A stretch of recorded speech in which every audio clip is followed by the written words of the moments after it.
సంజుకి ఈ పెళ్లి ఒక అబద్ధమని తెలిసిపోతే అప్పుడు తనకి ఇంకా తన ప్రేమకు ఎలాంటి అడ్డంకులు ఉండవు. తను నేహా వెంటపడి పెళ్లి కోసం ఆమెపై ఒత్తిడి తెస్తాడు. మనం ఏమీ చేయలేం. సమస్య ఏమిటంటే అజయ్ కూడా నేహాను ఇష్టపడుతున్నాడు. అందుకే అతను ఆ నేహా కోసం మనకి కూడా వ్యతిరేకంగా వెళ్ళాడు. లేకపోతే ఆమె వైపు ఉండటానికి మనల్ని వ్యతిరేకించేవాడు కాదు. ఈ సమస్యకి పరిష్కారం కనిపెట్టాలి. ఎమ్మెల్యే గారు, పెళ్లి గొడవలో నేహాను మన కోడలిగా అంగీకరించాం. ఇక సంజీవ్ కూడా చివరికొక రోజు ఈ అబద్ధాన్ని నిజమని నమ్మేసి తన జీవితంతో సర్దుకుపోతాడు. లేదంటే అందరం తనకి నచ్చజెప్పి ఒప్పిస్తాము. కానీ ఇప్పుడు ఈ నిజం యొక్క గుట్టు మనకు తెలిసిపోయింది. ఈ పెళ్లి అబద్ధమని.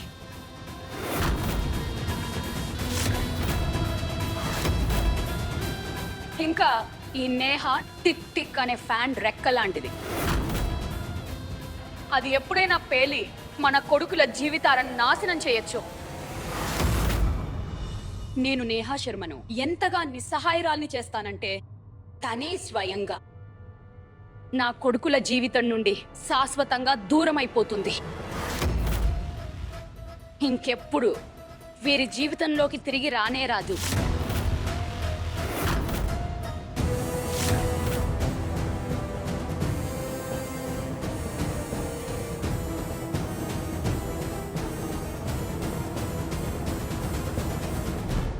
ఈరోజు నేను కాలం సాక్షిగా ఈ ప్రమాణం చేస్తున్నాను. నేను ఈ నేహా శర్మను మన ఇంటి నుండి బయటికి పంపే వరకు నేను నా కాళ్ళకు అప్పటి వరకు చెప్పులు కూడా వేసుకోను.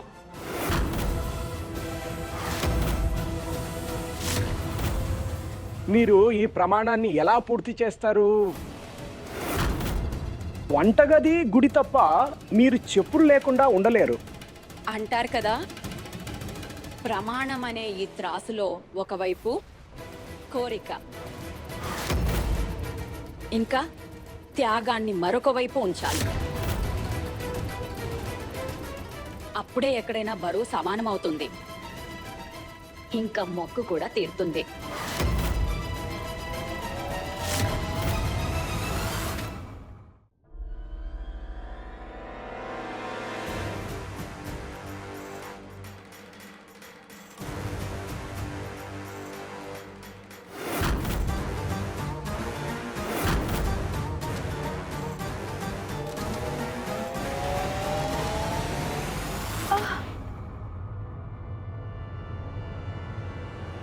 ఇక ఈ నేహా శర్మను ఈ ఇంటి నుండి వెళ్ళిపోకుండా ఎవ్వరూ కాపాడలేరు.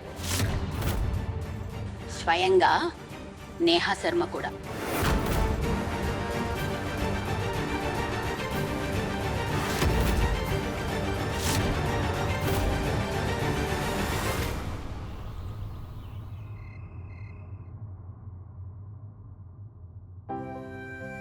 పని పూర్తయింది. ఇక పడుకునే ముందు కాసేపు చదువుకుంటాను. బుక్ బైండింగ్ ఊడిపోయింది, దాన్ని కూడా సరిచేస్తాను. వదిన గారు గ్లూ ఇక్కడే ఉంచామని చెప్పారు.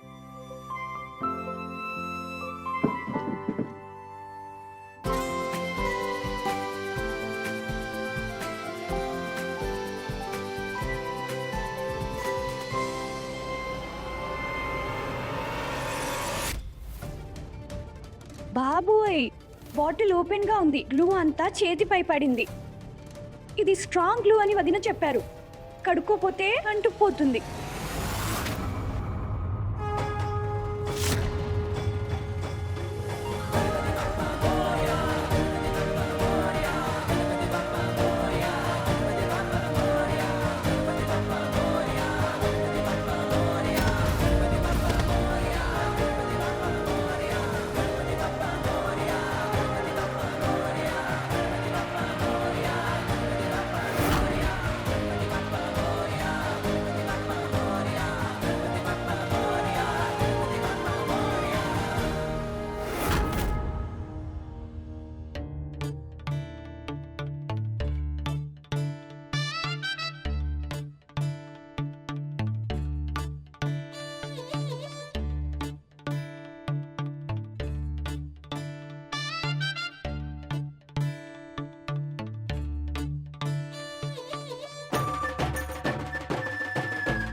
చేతికైతే సూపర్ గ్లూ బాగా అంటుకుపోయింది.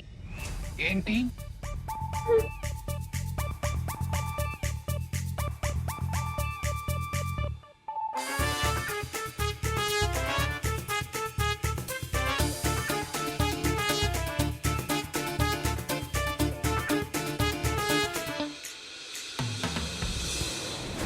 ఆ గొడవ తర్వాత నేను కొంచెం భయపడ్డాను. కానీ ఈ మహాదేవుడి లీలను చూడు. ఆయన మన చేతి రేఖలను కలిపి ఒక సంకేతాన్ని ఇచ్చారు. ఇంకా మన ఇద్దరం మాత్రం కేవలం అంటే కేవలం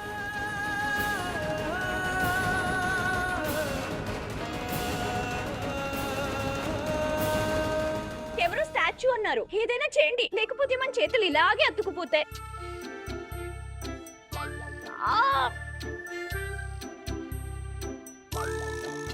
ఇది వదలట్లేదు. చూసుకుని నడవలేవా?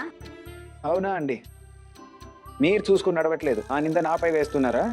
అదే వా, ఇది ఎలా ఉంది అంటే దొరే దొంగని తిట్టినట్టుంది. సామెత సరిగ్గా చెప్పు. దొంగే పోలీసులు తిట్టినట్టు. అవునవును, అదే. సరే, నిజం చెప్పనా, నాకు బాగానే అనిపిస్తుంది. సంజయ్ త్రిపాఠికి ట్యూషన్ చెప్పడం మళ్ళీ మొదలు పెట్టావా నువ్వు? నిజం చెప్పనా, నాకు ఎగ్జామ్ భయంగా ఉంది. చెప్పండి మేడం, సాయంత్రం ఎన్నిటికి రావాలి? కలలు కనవద్దు. నేను నీకు ఎలాంటి ట్యూషన్ చెప్పను. అరే ఇలా చేయకు, నీకు తెలుసు కదా నేహ లేకుండా సంజు జీవితంలో ఆకు కూడా కదలదని. మరి పరీక్ష ఎలా పూర్తవుతుంది? నేను ఫెయిల్ అయిపోతాను నేహ, ప్లీజ్ నేర్పించు. నాకు తెలుసు నా నేహ. నేను ప్రేమలో మన ఇద్దరిని ఎప్పుడు ఫెయిల్ అవ్వనివ్వను.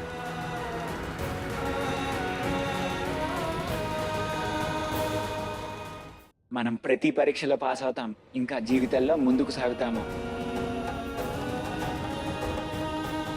నువ్వు త్వరగా ఏదైనా ఆలోచించు. ఎవరైనా మనల్ని ఇలా చూస్తే ఏమనుకుంటారు? మనం ఇద్దరం ఒకరి కోసం ఒకరం పుట్టామని అనుకుంటారు.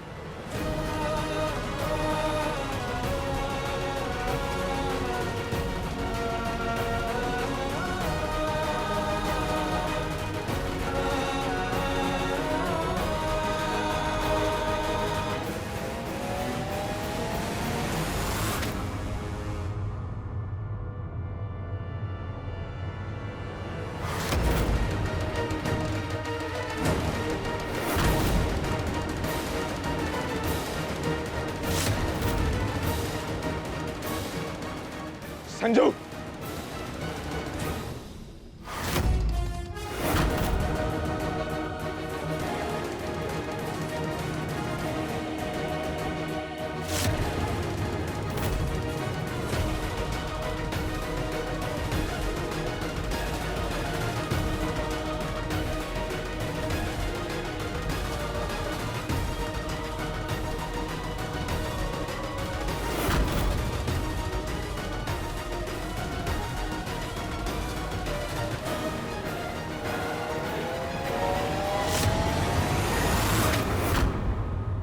నువ్వు మారవు కదా సంజు. లేదా అజయ్ గారు, తప్పు నాదే. నా చేతికి సూపర్ గ్లూ అంటుకుంది, పొరపాటున తగలాను.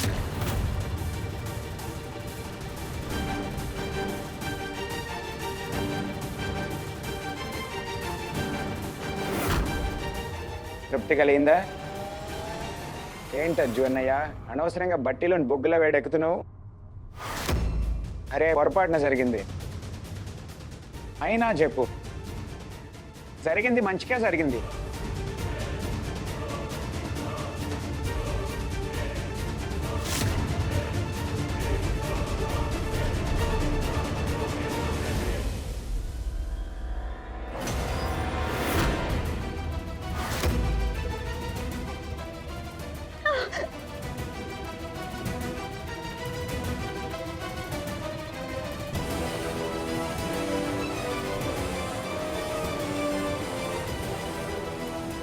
అన్నయ్య మీరేం చేస్తున్నారు?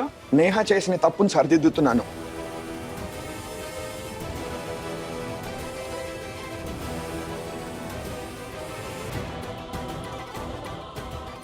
ఆహా, ఏం దృశ్యం ఇది!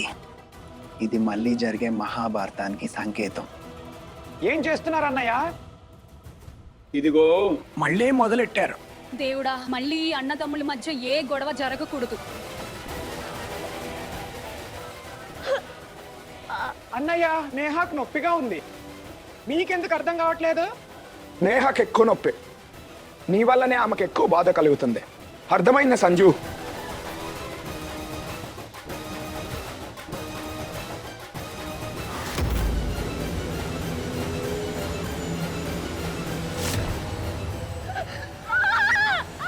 అన్నయ్య, నేహాకు నొప్పిగా ఉంది.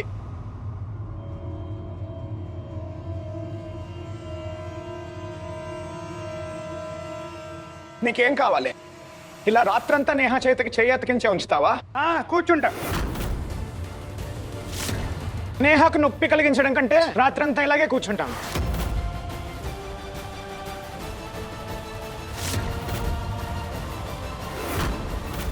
ఇదైతే చిక్కుముడే బేబీ గారు.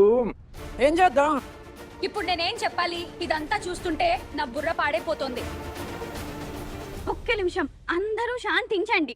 నా భయం వేసింది అజయ్ గారు. నా బుర్ర ఒక్కసారి పనిచేయలేదు, కానీ ఇప్పుడే గుర్తొచ్చింది. రూమ్ ఫ్రెషనర్ లో ఉండే ఆల్కహాల్ తో ఈ గ్లూ ప్రభావం తగ్గుతుంది. ఇంకా మా చేతులు కూడా విడిపోతాయి.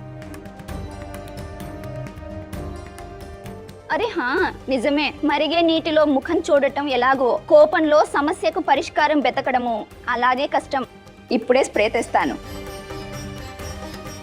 అవును, త్వరగా తీసుకురా. ఈ గొడవ ముగిసిపోనివ్వు.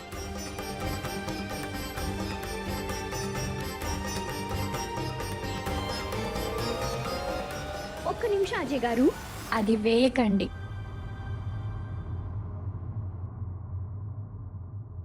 ఎందుకు నేహా? ఎందుకంటే సంజయ్కి లావెండర్ వాసన అంటే విపరీతమైన అలర్జీ.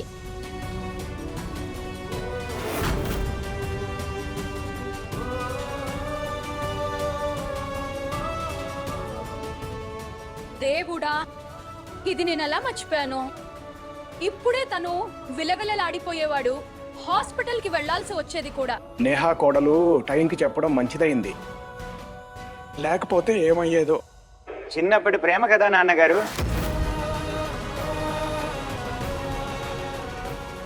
నేహా నాకెప్పుడు ఏ హాని జరగనివ్వదు.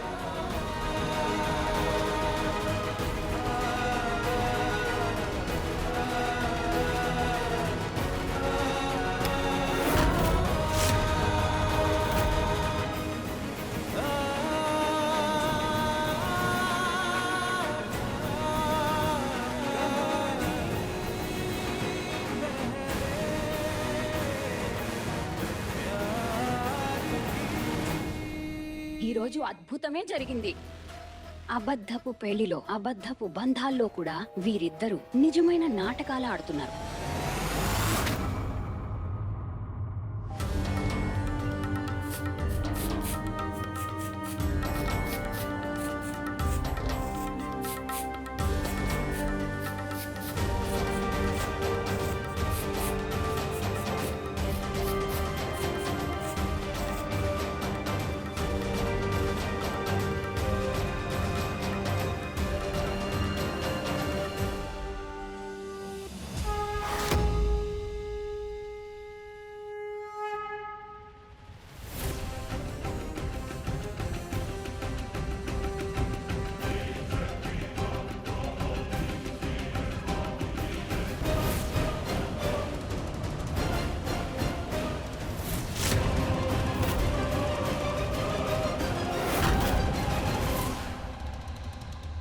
ఇప్పటి వరకు నువ్వు నా ఇంట్లో అన్ని నాటకాలే ఆడావు కదా.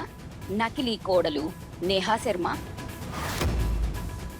కానీ రేపు బేబీ త్రిపాఠి కూడా ఒక ఆఖరి మరియు పెద్ద నాటకం ఆడుతుంది. అలాంటి నాటకం ఇప్పటి వరకు ఎవరూ చూసి ఉండరు, విని ఉండరు. అత్తా కోడల అసలు ఆట ఇప్పుడే మొదలవబోతుంది. దొంగ కోడలి గారు,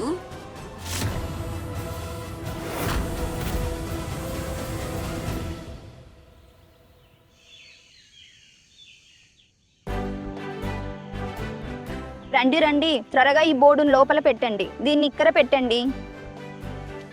సడన్ గా కార్యక్రమాన్ని పెట్టేశారు బేబీ గారు.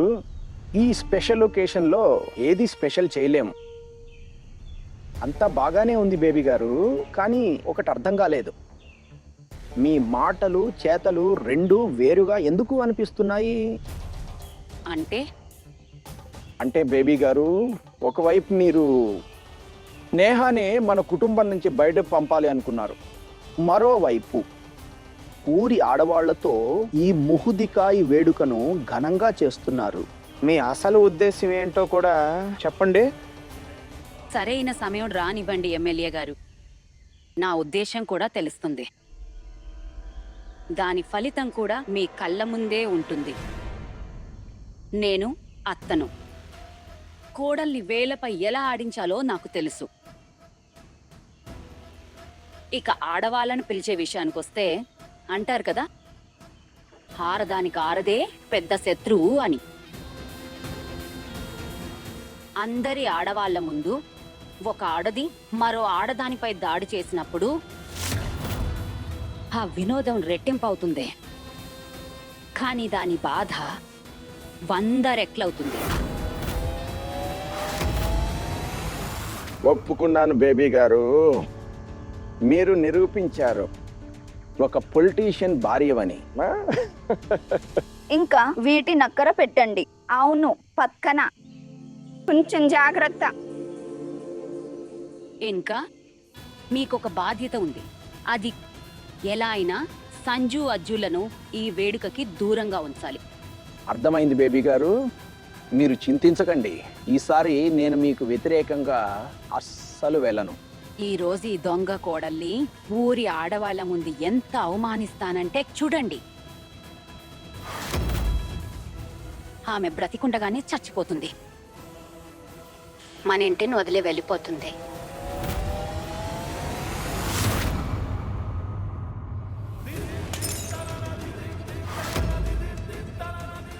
ముఖం చూపే వేడుక.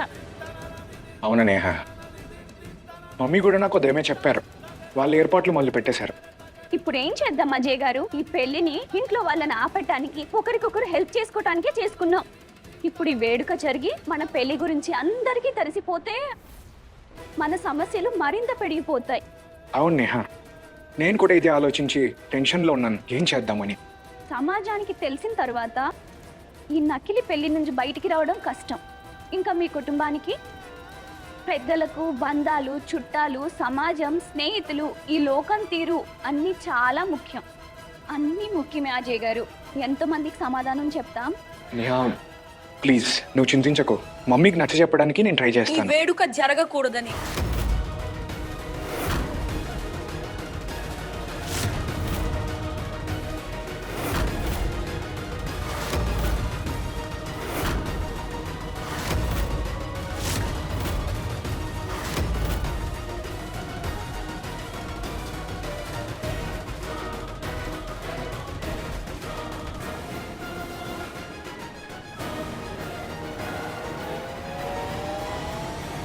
ఇదంతా ఏంటి? మమ్మీ ఎందుకు చేశారు ఇదంతా? నేను ద్రోహినిరా, చాలా పెద్ద ద్రోహిని. ఇప్పుడు నా స్నేహితులు, బంధువులు, వేదివారు అందరూ నన్ను ద్రోహి అనే పిలుస్తారు. నన్ను ఎగతాళి చేస్తారు. మా పిల్లల పెళ్లిళ్ళకి వచ్చి డాన్స్ చేసావు, పాడావు, రకరకాల విందులు బాగా ఎంజాయ్ చేసావు, కానీ నీ కొడుకు పెళ్లికి మాత్రం ముఖం చూపే వేడుక కూడా పెట్టలేదా అని అడుగుతారు. సమాజంలో మా పరువు పోతుంది కదా. మీకేంటి, మీరు మీ ఆనందంలో ఉంటారు, తగలపడినా మీకు అనవసరం.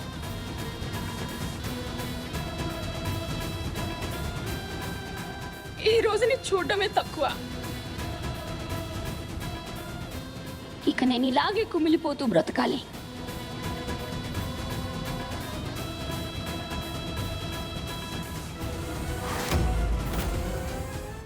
నేను ఇలాంటి ఎత్తు వేశాను. ఇక ఆ దొంగ కోడలు ఎన్ని యుక్తులు పన్నినా ఈ వేడుకను వద్దని చెప్పలేదు.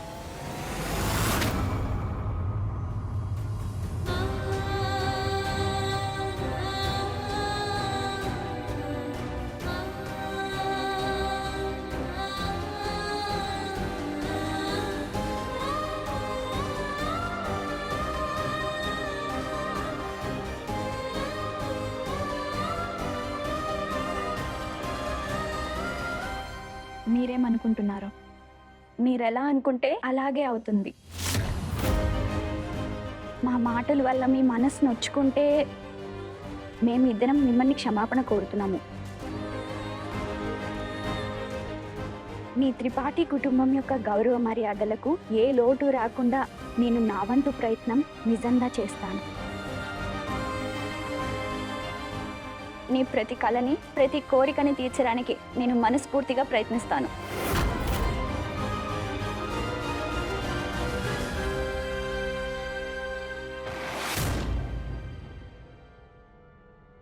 నీకు తెలీదు నేహా కోడలా, ఈరోజు నీ మొహం చూపే వేడుక కోసం నేనెంత ఆతృతగా ఎదురు చూస్తున్నానో